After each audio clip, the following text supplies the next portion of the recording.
Kembali bersama kami pemirsa, kabar bahagia datang dari Ketua Mahkamah Konstitusi Anwar Usman. Ketua Mahkamah Mahkamah Konstitusi tersebut akan segera menikahi adik kandung Presiden Joko Widodo, Idayati.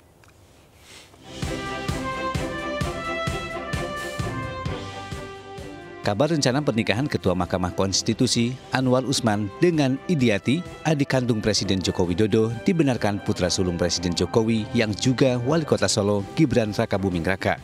Prosesi lamaran sendiri telah dilakukan pada Sabtu 12 Maret pekan lalu saat Presiden Jokowi melakukan kunjungan kerja di Solo.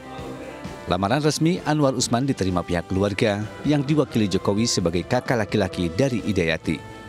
Sedangkan resepsi pernikahan rencananya akan digelar di Solo pada 26 Mei 2002 mendatang, yang dilanjutkan acara pada 28 Mei 2002 di Sumbawa, kampung halaman Anwar Usman.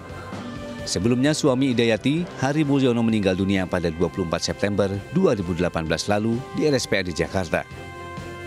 Sedangkan istri Anwar Usman, Suhada Ahmad Siddiq, meninggal dunia pada 26 Februari 2021 lalu karena serangan jantung. Tim Liputan iNews melaporkan.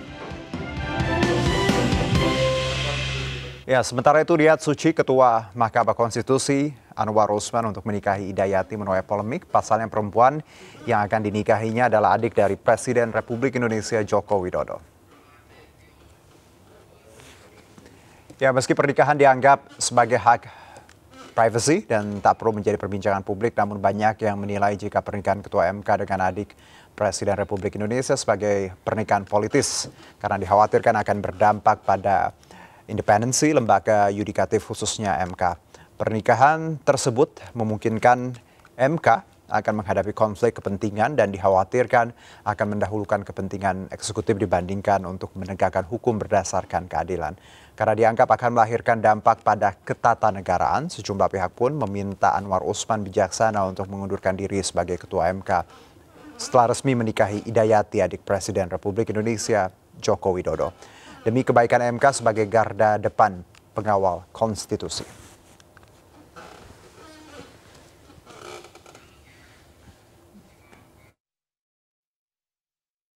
Ya, Ketua Mahkamah Konstitusi Anwar Usman dikabarkan sudah melamar adik Presiden Jokowi, Idayati, pada 12 Maret 2022 dan direncanakan menikah di Solo, Jawa Tengah Mei mendatang. Sementara itu sejumlah pihak mengkhawatirkan ada potensi konflik kepentingan terhadap tugas Anwar Usman dan putusannya. Kita bahas sore ini terkait polemik atas rencana pernikahan tersebut bersama narasumber kami yang sudah tergabung melalui Zoom. Ada Viola Reininda, yaitu pelaksana tugas Ketua Konstitusi dan Demokrasi atau Kode Inisiatif. Selamat sore Mbak Viola, apa kabar? Selamat sore Mas Juna, kabar baik. Bagaimana kabarnya Mas? Sehat, Alhamdulillah. Mbak Viola, kalau kita lihat terkait hal ini, apa concern Anda? Baik, pertama saya pikir kami tidak pada posisi untuk mengomentari tentang perkawinannya ya, karena hubungan percintaan itu adalah hubungan private antara Ketua Mahkamah Konstitusi dan adik Presiden Joko Widodo. Tetapi di sini ada hal yang harus dipahami, yaitu kedudukan Anwar Usman sebagai Ketua Mahkamah Konstitusi, sebagai penyelenggara negara. Gitu. Ada constraints atau batasan-batasan yang harus dijaga untuk menjaga independensi dan imparsialitas Mahkamah Konstitusi.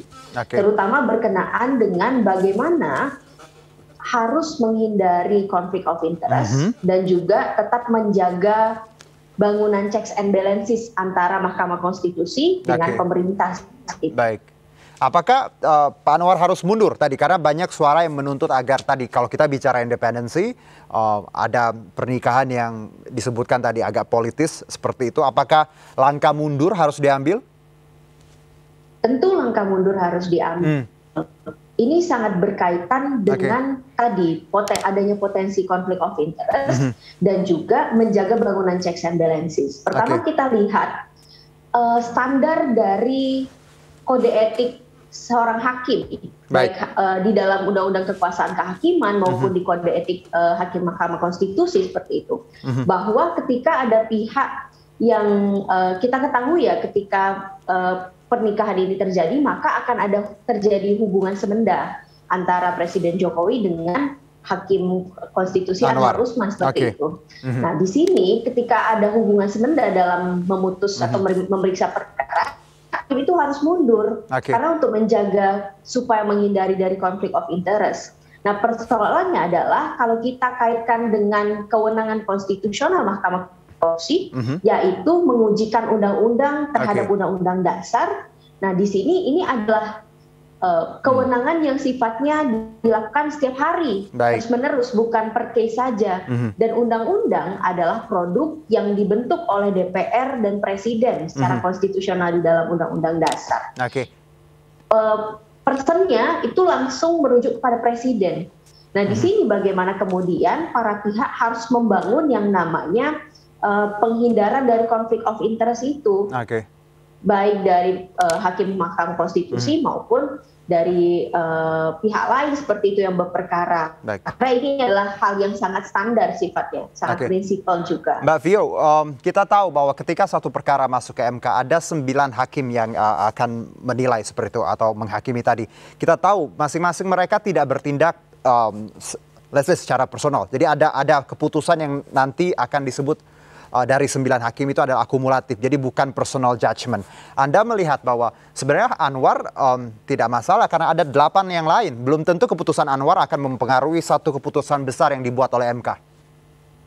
Nah, ini yang menjadi kunci sebetulnya pada aspek pengambilan keputusan di Mahkamah Konstitusi. Memang pengambilan keputusan itu dilakukan secara musyawarah, namun kembali lagi akibat adanya independensi dari hakim itu memungkinkan untuk punya satu vote, satu suara untuk menentukan pilihannya.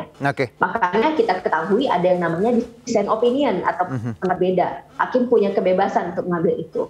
Nah, di dalam pengambilan keputusan juga, Ketua Mahkamah Konstitusi itu punya posisi sentral untuk menentukan pilihan ketika terjadi deadlock atau tidak mencapai mufakat antara hakim yang pro dan juga kontra terhadap satu persoalan begitu. Jadi kunci dari deadlock ini ada di Ketua Mahkamah Konstitusi seperti itu. Kita bisa lihat juga cukup banyak perkara yang perdebatannya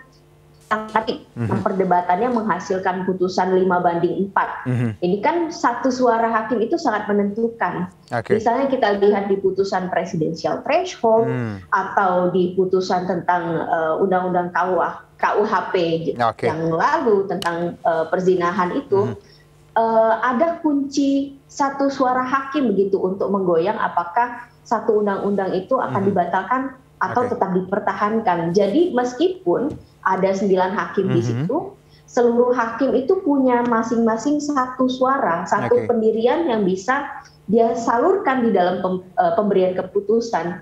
Jadi tidak benar jika kita mengandalkan pandangan bahwa ini kan 9 hakim kolektif seperti itu. Tidak, masing-masing hakim punya pendiriannya dan bisa mengejawantahkan ke dalam putusan seperti itu. Atau kalau ada option ketika Pak Jimli Syidik juga mantan MK menyebutkan bahwa memang beliau setuju ada kemungkinan akan ada konflik interest, tapi mungkin ada beberapa poin di mana ketika judicial review kasus-kasus tertentu Pak Anwar mundur seperti itu, apakah bisa kita terima mekanisme seperti ini? Karena kita tahu tadi kalau berkaitan dengan kita ada sekarang yang lagi digugat adalah IKN seperti itu dan hal-hal yang berkaitan dengan presiden, apakah Usman bisa kita tadi option untuk mundur ketika menghadapi judicial review kasus-kasus tertentu?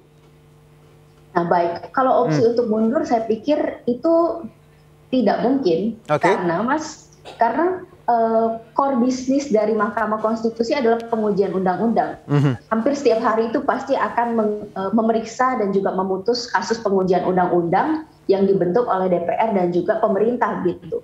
Kalau mau mundur kan berarti sama saja mundur di satu kasus ya, berarti sama saja tidak akan mengikuti seluruh persidangan begitu, karena seluruh kasus yang disidangkan di Mahkamah Konstitusi kebanyakan adalah pengujian undang-undang selain penyelesaian sengketa pilkada atau impeachment dan lain sebagainya begitu. Dan perlu kita perhatikan juga bagaimana tren pembentukan legislasi beberapa tahun ke belakang. Di Kode Inisiatif kami mencatat di 2 tahun kebelakang itu setidaknya ada 38 perkara yang baru disahkan oleh DPR dan juga Presiden langsung diluncurkan untuk diujikan atau digugat di Mahkamah Konstitusi seperti itu. Dan undang-undang yang saya maksud tadi adalah undang-undang yang kontroversial di masyarakat. Jadi memang ada tarik-menarik political interest mau dipertahankan juga oleh pemerintah dan juga DPR seperti itu, dan masuknya ke Mahkamah Konstitusi seperti Undang-Undang Cipta Kerja, kemudian yang saat ini juga sedang disidangkan ada Undang-Undang IKN seperti itu. Nah, bagaimana kemudian ini harus dipandang sebagai satu hal yang krusial begitu untuk menjaga independensi dan juga imparsialitas masing-masing hakim dalam memutus seperti itu. Baik, tapi kita banyak yang harus kita pahami ketika kita melihat kasus ini dari banyak perspektif. Yang menarik adalah Mbak Vio bahwa kalau tadi pendapat dari mantan Ketua MK Pak Jimli seperti itu, bahwa beliau juga melihat ada indikasi kedepannya akan ada conflict of interest seperti itu. Yang menarik juga ada Pak Hamdan Zulfa, ini Ketua MK 2013-2015 menyebutkan bahwa tidak usah dipermasalahkan karena orang yang sedang jatuh cinta ingin menikah sangat personal. Jadi nothing to do with the constitution seperti itu. Tapi kalau dari Anda, Ketua MK ini punya pandangan yang berbeda dan ada yang mendukung, ada yang tadi tidak mendukung tapi juga tidak mengaminkan seperti itu.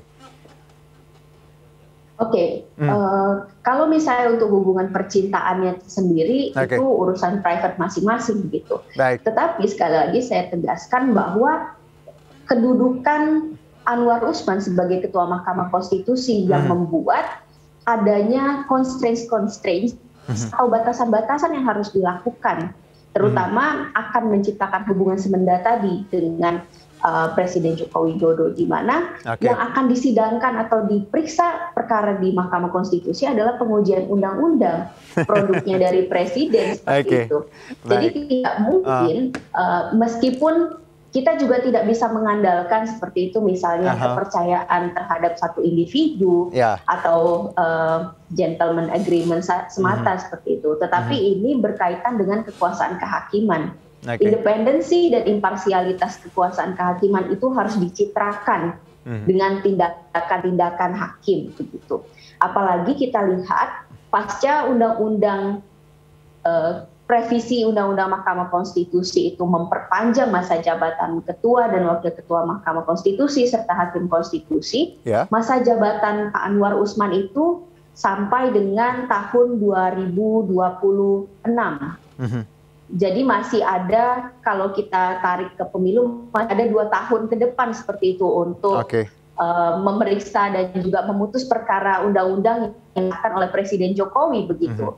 Nah, masa 2 tahun ini juga masa yang kritikal karena kan selalu ada political interest dari pemerintah, dari DPR yang dititipkan di dalam undang-undang. Nah, pencitraan tentang independensi dan imparsialitas itulah yang harus ditunjukkan oleh hakim melalui kenegarawanannya dan juga kebijaksanaannya dengan mundur dari jabatannya sebagai baik ketua maupun sebagai hakim konstitusi seperti itu. Pilihan-pilihan itu ada konsekuensinya dan itu harus ditanggung oleh ketua Mahkamah Konstitusi. Jadi for the sake of kalau kita bicara tadi independensi dan imparsialitas, ya harusnya Pak Anwar menyadari hal ini dan juga bagaimana seorang negarawan bersikap seperti itu ya Mbak ya. Nanti kita sambung di segmen berikutnya Mbak Vio, dan pemirsa tetap bersama kami di MNC News Now.